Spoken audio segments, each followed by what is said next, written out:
Então, gente, qual a ideia da análise de agrupamento? A gente vai considerar um vetor p-dimensional, um vetor aleatório, com n indivíduos medidos em p variáveis, ok?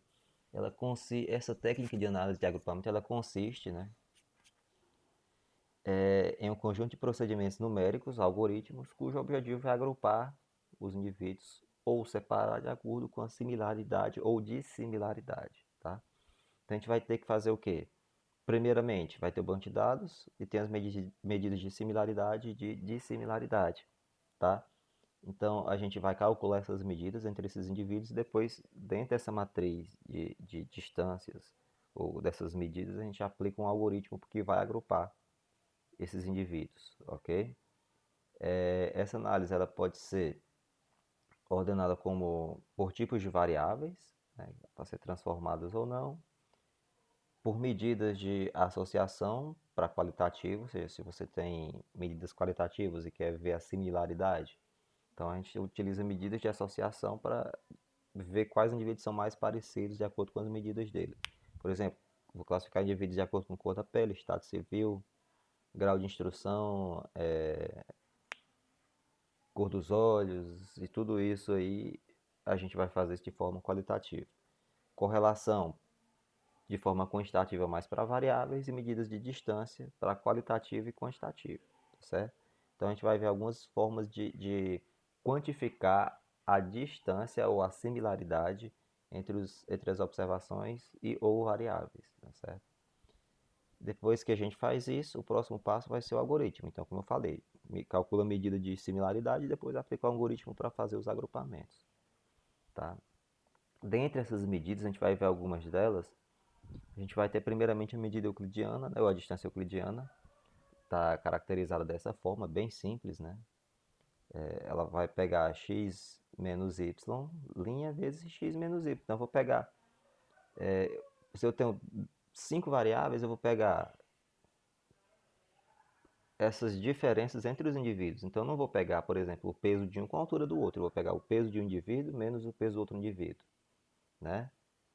Quadrado.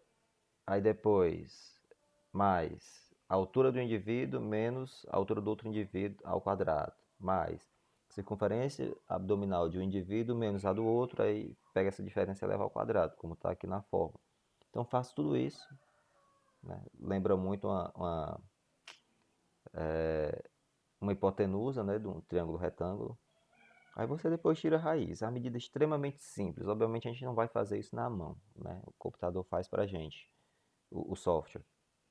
Então a gente calcula e tem uma matriz de distância entre todos esses indivíduos, ok?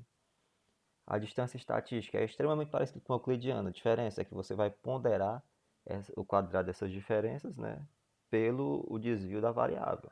Então você vai fazer a altura do indivíduo menos a altura do outro, eleva ao quadrado, depois você pondera isso em desvios padrão dessa variável, ok? Bem simples também, tá? Qual que é a melhor das duas? A mais comum é a distância euclidiana, não quer dizer que seja melhor, então vai depender do critério, tá? Não existe assim, mas obviamente quando você pondera, você está tirando um pouco de efeito de escala, né? Então é como se você estivesse de certa forma padronizando a distância de um indivíduo para outro indivíduo em termos de desvio padrão, que é o que a padronização faz, só que ele faz isso em relação à média da variável, ok? Distância de Mahalanobis, né? Praticamente a mesma coisa, tá? Então é só uma generalização da distância estatística, vejam que é praticamente a mesma coisa, tá?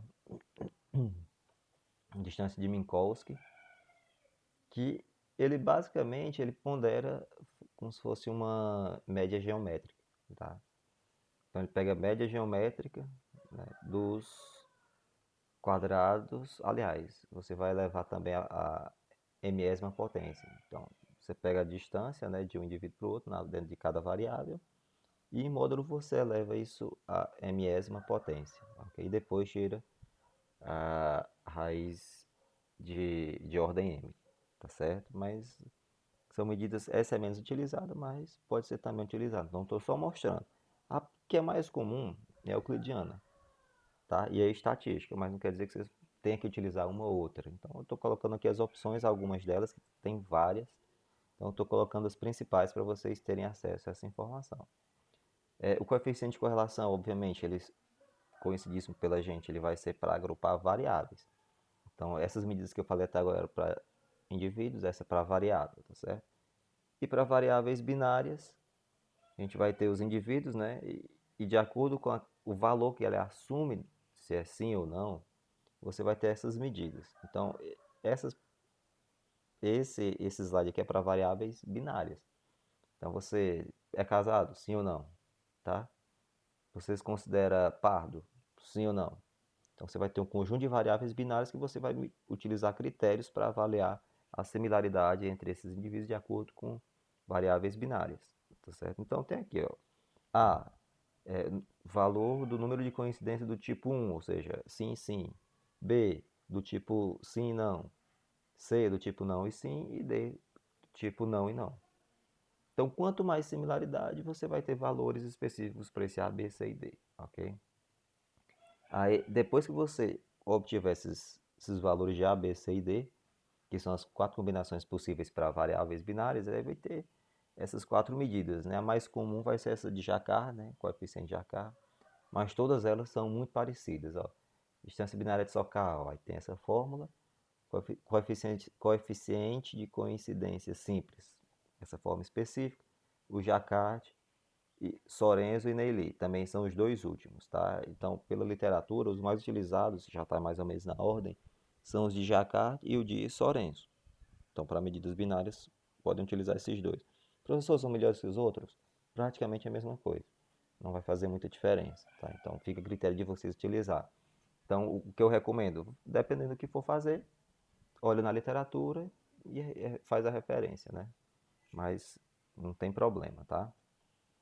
Para variáveis multicategóricas, o que é isso? Estado civil, casado, solteiro, divorciado, né? Por aí vai.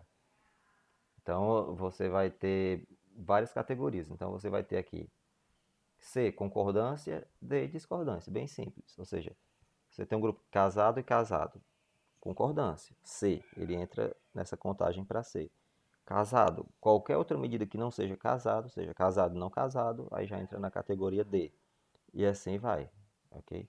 Então expressa uma porcentagem de coincidência, assim como nas binárias, tá? Então lá é 1 e 1, 1, 0, 0, 1 e 0, 0. Aí é a mesma coisa, só que em vez de você pega uma categoria, então é categoria 1 e não categoria, categoria 2, não categoria, ok?